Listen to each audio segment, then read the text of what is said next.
Hey guys, welcome back to a new video, and this is part 2 of creating inventory system inside Unreal Engine. So in this part, we are going to create the item drop system from our inventory so that we can drop the item out of our inventory just by dragging the slot like this. And if you haven't watched the part 1 yet, then just go and watch it first. The link is in the description. And if you want to download this project and get all the assets and UI I am using in this video, then you can get this project through my Patreon. The link is in the description. So from the previous part, as you know, we have this inventory button UI, which is our inventory slot. We first want to detect if we are dragging the slot. So inside here in the graph, in the function, go to override and select on preview mouse button down. So before we could drag the slot, we first want to check a condition, and that condition is if our item quantity is greater than 1. That just means our slot is not empty. So for that, get the quantity and get the text. Now to check this text as an integer, we first need to make it a string and then an integer. And now we can check if it is greater than 0. And then plug it into the condition. So if this condition is true, then get one more branch and through the mouse event parameter, search for is mouse button down. Here we need to select our mouse button, which is left mouse button. So if this condition is true, then we can get detect drag if pressed. And from the drag key, select our left mouse button, connect the pointer event to the mouse event, and also connect the return values. Now if these conditions are false, then we are going to return the unhandled node and plug them to the false conditions. So this function is just detecting if we are dragging the button or not. So we're gonna go back here, and from the override function, we are going to select on drag detected. So once the drag was detected through the previous function, it's gonna trigger this function. But before that, let's come back to content browser, and here let's create a drag drop operation blueprint. I'm gonna call this DDOPP. Open this up. Here I'm gonna create a variable which is going to be a slot number. Make sure it's an integer. So this is going to carry the slot number of the slot we are dragging out. It is going to be the same slot number we have in our inventory button UI. Now as soon as we drag, we are going to create a widget. Now this widget is going to be this slot button itself. If you have any other UI you want to show when you drag your slot, then you can select that one, but I'm going to use this one only. So get the self reference, get the class, and connect the parameters. Now we want the widget we drag to have the same image of the slot from where we are dragging it. So for that, get the image, and through the image, get the brush. This is a structure which contains all the details about the image. Now get the image of the widget we are creating on drag and search for set brush.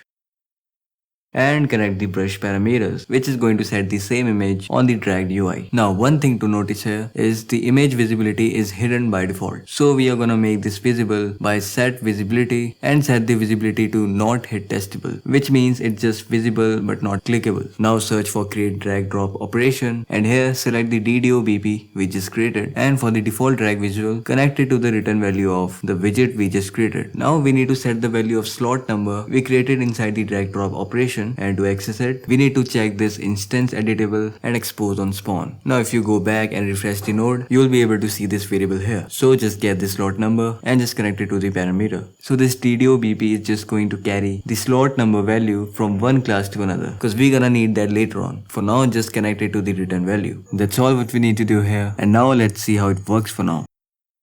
So let's collect some item first, and here in the inventory, if we drag out these slots, you can see the UI is coming along with the cursor, whereas for the empty slots, it's not dragging out. That means it's working all fine. And now let's go to our character blueprint.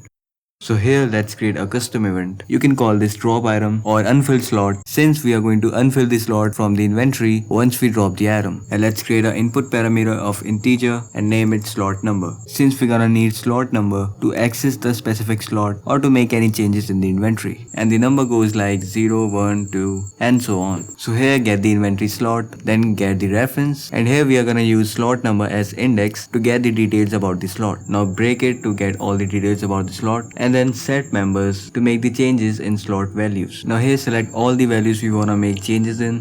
So here we will subtract 1 from the quantity the slot is holding as we are dropping the item, and we'll check if it is still greater than 0, and then through it search for the select node, and based on this condition we are going to update the values of the inventory slot. Now duplicate it 4 times, since there are 4 values we want to update based on this condition, and then connect the return value to each values. So if our slot quantity is greater than 0 yet, it means the slot is not empty yet. Then for the true condition, we are gonna give it the same name it has before, otherwise it is going to be empty. Now for the next one, if the condition is true, the quantity is going to be what we get by subtracting by 1, otherwise the quantity is going to be 0. So if the condition is false, only then the slot is going to be empty, otherwise it won't be. And the last one is for the image. So if the condition is true, it is going to have the same image it has before, otherwise there won't be any image. So now from this updated structure, let's break it and let's check if our slot is empty. And if it is true, then we are going to hide this slot border and the image. So get the inventory UI and search for get slot at index, the function we made in previous part, and we're gonna use slot number as index to get the reference to the slot so that we can access the border and the item image, and then set their visibility to be hidden and then plug them to the true condition. And now we are going to remove the existing image from the slot even though if it is hidden for the future allotment just by setting the brush from texture and keeping the parameter empty. Then we are going to update this quantity text from this slot reference, search for the quantity and then set the text, and then plug this quantity value to the int text parameter. So that's how you are going to update the values in your inventory when you drag out the item. But what if the slot is not empty after dragging out the item? We are just going to update the quantity then. No changes to border or image. Now we need to call this custom event, but where we should call it? So for that, let's go to our inventory UI, and this is the place where we are going to drag out our slot button anywhere in the canvas so that it can detect we have dropped something. So go to the graph and in the function override, select on drop. So first thing we are going to do here is from the operation cast to DDOBP, and after that let's cast to our character blueprint, which is third person character, and for the reference get owning player pawn. You can also get character, and through this character cast we are going to call this custom event, which is unfilled slot. So let's search for the unfilled slot, and here you go. Now it needs a slot number, and if you remember in our drag drop operation blueprint, we had made this slot number variable here, which carries the slot number of the dragged slot. So let's get the slot number from it and give it to this event, and also check this return value. So let's see how it works till now. Let's pick up some items. And if I drag out, let's say this item, and here you can see the quantity has reduced by 1. And if I drag it out again, the slot is now empty, and we can do the same thing with all the filled slot we have in our inventory. But now we also need to place them in the world as we drag them out of our inventory. So for that, let's go to our character blueprint, and here let's create one more custom event. Let's name this drop item and add an input parameter of integer type and name the slot number. And we are going to call this event in our inventory UI. So let's go here and through the character cast, search for the drop item event, and for the slot number, plug it from here. Now back to character blueprint. So inside this event, let's spawn an actor, and to get the class of the actor we want to spawn, get the inventory slot, get reference, use slot number as index, and then break it, then uncheck all the unnecessary attributes and use this class for the actor which you want to spawn. Then right click and split this parameter. Here we need to specify the location where we want to spawn our item after we drop it out of our inventory. So get actor forward vector, then multiply, then convert it to float and set the value to 50. Then add this vector with your actor location, and then connect it to the spawn transform location. But to add some randomness in the drop location, let's get the right vector, multiply and convert it to the float, then get the random float in range, set the minimum value to -35 and max to 35, multiply it with right vector and add it to the pin. And there you go. Let's see how it works now. So let's go near the items and collect some of them. Let's drag this out, and it's working all fine except from the camera collision. Otherwise, if we drag out other items, they are working perfectly fine. And you can also see the drop location is also random, not at the same place.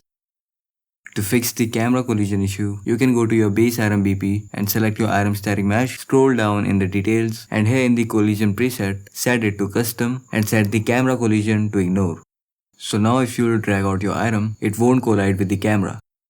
Alright, so after recording the video, I find out a glitch in this inventory system. So here if you'll empty out your first slot and then let's say drop one of your item after that and then pick it up again, it will always get filled in the first slot it finds empty and it's not checking any further slots after that. So let's quickly fix that. This inventory fill up system was from the previous part of this video. So let's just make some space here so that we can do some changes in the system. So here since we know, we stop checking further slots once we either find a slot which has the same name as the picked up item or the slot is empty. So what we are going to do here, delete this pin. Let's add a variable name this fill slot and set the variable type to integer. It is going to be the final slot where we are going to fill the item in the inventory. So once we find either of the condition true, we are going to set this slot as the array index for now, and then further we are going to check if the slot is empty. If it is true, we are going to use for loop with break so that we can iterate through further slots in our inventory to check if we have any matching item stored in our inventory. So it requires the first and the last index you wanna iterate to. The first index is going to be your filled slot and the last index is going to be the length of your inventory slot minus 1.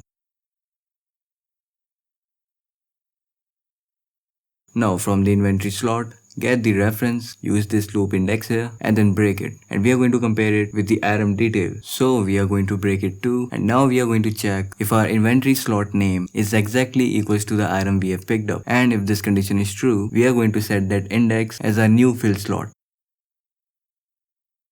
And once we find it, we are going to break this loop. And then the loop will be completed and we will break the previous loop. And also here, if the empty condition is false, then we are not going to go further and break this loop. And now all we need to do is use the fill slot variable instead of the array index we were using previously. So use it on this function, this get operator, this comparison operator, and here while setting the slot number.